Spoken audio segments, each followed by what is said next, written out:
깊은 말씀 묵상 시간입니다. 말씀을 묵상하실 때 눈을 감고 천천히 코로 들숨을 하시고 또한 천천히 코나 입으로 날숨을 하시면서 호흡과 더불어 말씀에 깊이 들어갈 때 우리가 집중할 때 우리의 뇌가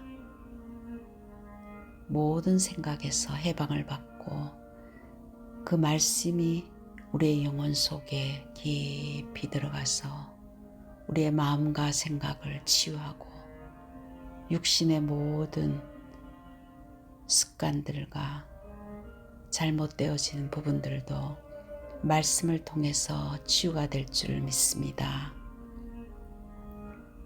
천천히 호흡을 들숨과 날숨을 반복하시면서 말씀에 집중하는 시간을 갖겠습니다.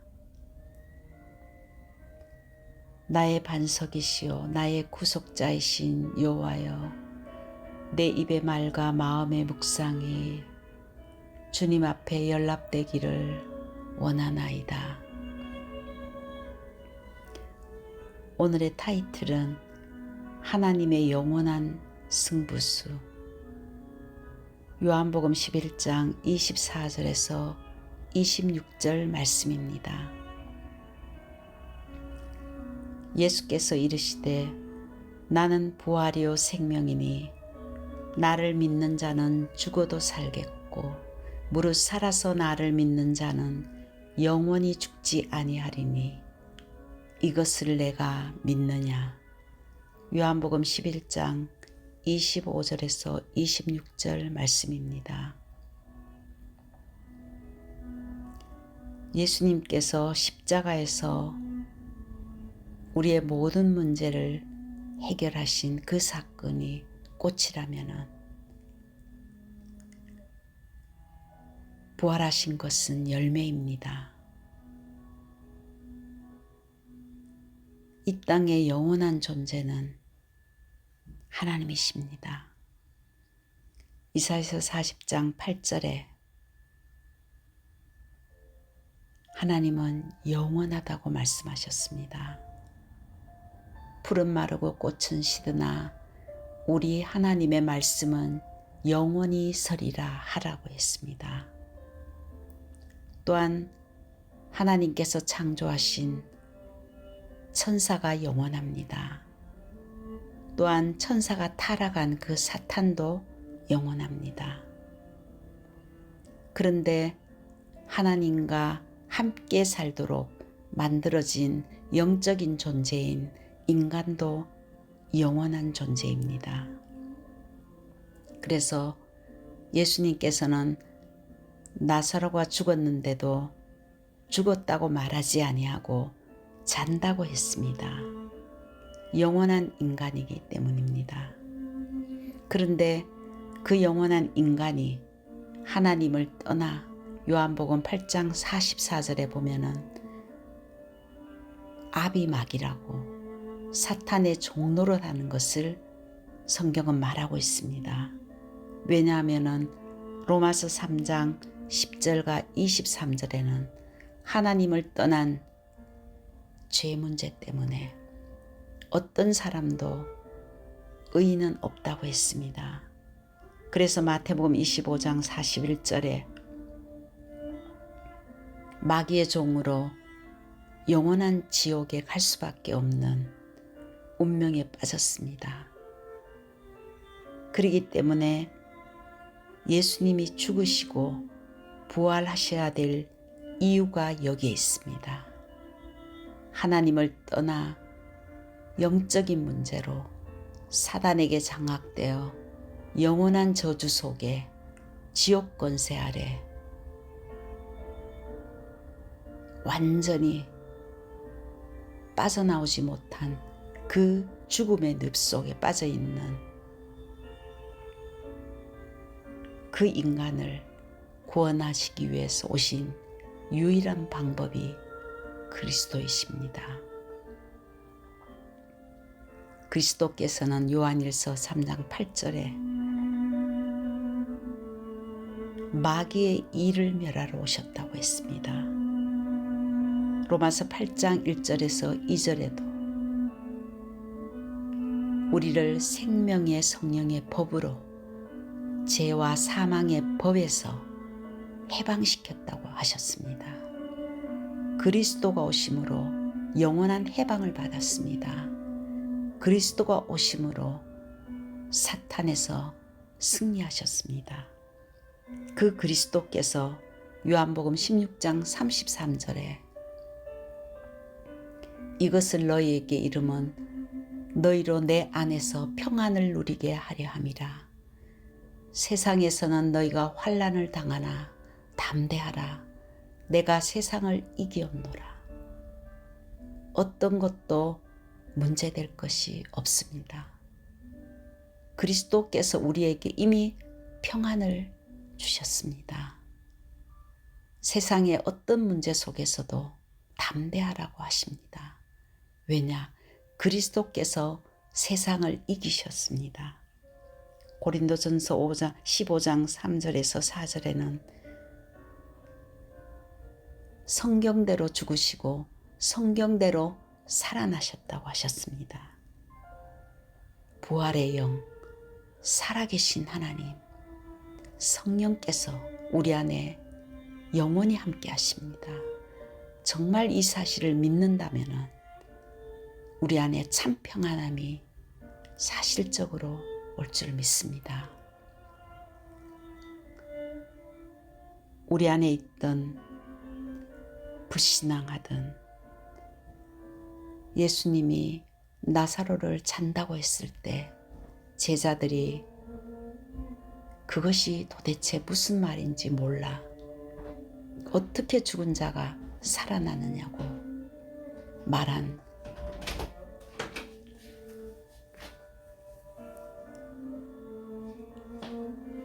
그 사건, 그 불신앙에서 깨어나야 될 줄 믿습니다.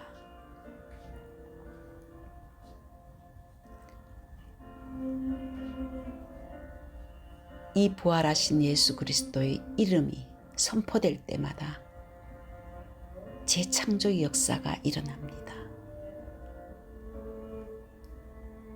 고린도전서 15장 45절에는 첫사람 아담은 생명이 되었다 함과 같이 마지막 아담은 살려주는 영이 되었다고 했습니다. 첫사람 아담 때문에 우리는 살아있는 자이지만 예수님은 살리는 자가 되었습니다. 예수 그리스도의 영은 살려주는 영입니다. 요한복음 11장 40절에는 내 말을 믿으면 하나님의 영광을 보리라고 했습니다. 요한복음 17장 11절에는 예수 그리스도의 이름은 하나님이십니다. 아버지의 이름이십니다. 사도행전 3장 1절에서 12절에도 나면저 안전병이 된 자에게 베드로가 예수 그리스도 이름으로 걸어라 선포하였습니다.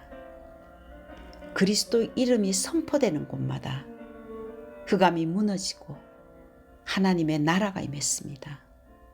한 주간 동안 모든 면에 부활하신 그리스도, 그 예수님의 이름을 선포하기를 하나님은 원하십니다. 예수 그리스도는 우리를 재창조했습니다. 새로운 피조물로 예수 그리스도 이름을 부르는 그 믿음으로 재창조의 역사가 일어납니다. 사도행전 9장 40절에도 다비다야 일어나라 선포하니 재창조의 역사가 일어났습니다. 사도행전 8장 4절에서 8절에도 흑암이 가득 찬 사마리아 성에 그 현장에 빌립이 일심으로 그리스도 재창조의 영으로 선포되었는데 부활하신 예수 그리스도의 역사가 그 성을 변화시켰습니다.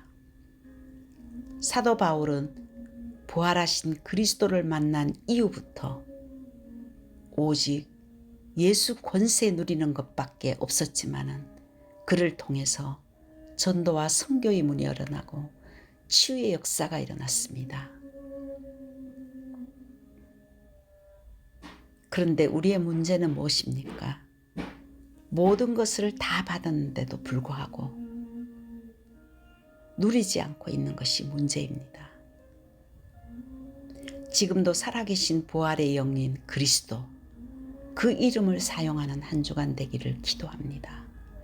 부활하신 그리스도의 영이 나의 가정과 가문과 나의 후대와 나의 현장에 임하여 주옵소서. 정말 그 사실을 언약으로 붙들고 기도할 때 성령이 역사합니다. 요한복음 7장 38절에서 40절에는 나를 믿는 자는 성경의 이름과 같이 그 배에서 생수의 강이 흘러나오리라 하시니 이는 그를 믿는 자들이 받을 성령을 가르쳐 말씀하신 것이라고 했습니다.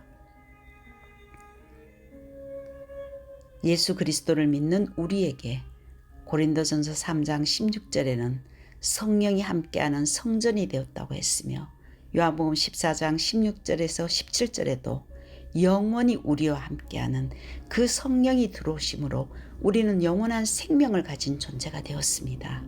어떤 것도 문제될 것이 없다고 했습니다. 정말 믿는다면. 정말 성령 하나님이, 성삼위 하나님이, 모든 문제를 해결하신 전능하신 하나님이 성령으로 나와 함께 하신다면, 우리에게 생명의 주님이 함께 하신다면 어떤 것도 문제가 아니라 축복이 될 줄 믿습니다. 요한복음 14장 26절에서 27절에도 그 성령께서는 우리를 인도하십니다. 깨닫게 하시고 영원히 떠나가지 아니하시며 우리를 인도하신다고 약속했습니다. 여호수아서 3장과 여호수아서 6장에도 하나님은 딱 하나 요구하고 계십니다. 하나님의 언약을 붙들고 그 언약 따라가는 그 현장에 성령의 역사가 일어났습니다. 말씀을 따라갔을 때 요단이 갈라지고 여리고가 무너지는 역사가 일어났습니다.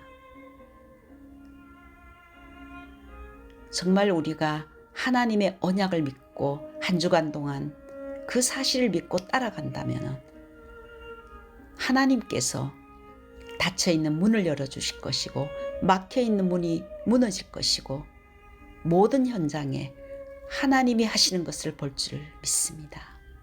사도행전 16장 6절에서 10절에도 바울 일행이 문이 닫혔을 때 정말 드로아의 밤 속에서 성령께서 인도하셔서 전도와 선교의 문, 마게도냐의 문이 열렸습니다. 성령이 역사할 때 누가복음 11장 13절에는 너희가 악할지라도 좋은 것을 자식에게 줄 줄 알거든 하물며 너희에게 아버지께서 구하는 자에게 성령을 주시지 않겠느냐고 말씀하셨습니다. 믿음으로 구할 때 성령이 역사하십니다. 그 순간 어둠의 세력이 떠나가며 흑암이 무너집니다. 우리에게 주신 재창조의 축복인 이 역사와 성령이 함께하며 역사하시는 이 그리스도 안에 있는 축복을 우리에게 주셨을 뿐만 아니라 세계 복음화를 우리에게 주셨습니다. 마태복음 24장 14절에 하나님의 절대 목표는 세계 복음화입니다. 우리에게 하나님께서는 하나님이 주신 절대 미션을 가지고 우리에게 하나님의 일을 대임하셨습니다. 하늘과 땅의 모든 권세를 너에게 주셨으니 너희는 가서 모든 족속으로 제자를 삼으라. 너무나 정확한 미션입니다. 재창조의 축복과 성령의 역사를 너에게 줬다. 하늘에 있는 것이나 땅에 있는 것이나 예수 이름 부를 때 모두가 무릎 꿇게 되는 그 어마어마한 하나님의 이름을 너에게 주셨으니 너희는 가서 모든 족속으로 제자를 삼으라고 했습니다. 그 그리스도, 부활하신 그리스도 이름으로 제자를 삼으라고. 마가복음 16장 15절에서 20절에도 모든 민족에게 이 그리스도 부활의 영을 선포하라고 했습니다. 사도행전 1장 8절에도 오직 성령이 너에게 임하시면 너희가 권능을 받고 부활의 영이 너희와 함께 하실 때 하늘의 능력으로 증인되게 하시겠다고 약속했습니다. 초대교회가 이 언약을 잡고 오로지 이 기도만 했습니다. 오직 보좌의 축복, 시공간 초월과 237의 빛을 통해서 하나님 세계복음화의 언약을 잡고 기도했을 때 초대 마가다락방에 237 나라와 5천 종족의 문이 열렸듯이 우리에게도 하나님이 이 미션 잡고 기도할 때 70제자와 70지역과 70나라와 70종족을 살리는 하나님의 역사가 일어날 줄 믿습니다. 영원한 승부수이신 부활하신 예수님이 우리에게 재창조와 성령의 역사를 주셨으며 세계복음화를 주셨습니다. 결론으로 이 부활의 신앙인 이 축복을 정말 믿을 때 예수께서 이르시되 내 말이 내가 믿으면 하나님의 영광을 보리라 하지 아니하였느냐 했습니다. 예수 그리스도 이 어마어마한 부활의 영을 믿을 때 하나님의 영광이 나타난다고 했습니다. 한 주간 동안 하나님의 영광을 보기를 원합니다. 우리에게 하나님의 언약을 믿을 수 있는 믿음을 허락해 주시고 이 언약 잡고 정말 24시 순례자의 기도가 되어질 수 있도록 예수가 그리스도, 부활하신 그리스도의 영이 우리 가정 가문에 임하게 하옵소서. 우리 교회에 임하게 하옵소서. 우리의 현장에 나의 일에 임하게 하옵소서. 정말 이 기도 외에 다른 기도가 없습니다. 부활하신 그리스도의 영이 임하면은 하나님의 나라의 일이 일어나며 하나님의 영광을 보리라고 했습니다. 그럴 때 흑암이 무너지며 모든 문이 열어질 줄 믿습니다. 오직 성령 충만 24기도에 도전하며 또한 이 부활의 영을 통해서 정말 하나님이 예비된 제자들에게 모든 민족에게 나의 현장 속에 갈급한 영혼에게 부활하신 그리스도 생명의 주님을 증거하는 한 주간 될 수 있도록 죽은 나사로가 살아나는 부활의 주님이 선포될 때 풀어다니게 하는 살아계신 하나님의 역사가 일어날 줄 믿습니다. 하나님 우리를 통해서 이 말씀이 그대로 성취되는 한 주간 될 수 있도록 인도하여 주시옵소서. 예수 그리스도의 이름으로 기도드렸습니다. 아멘.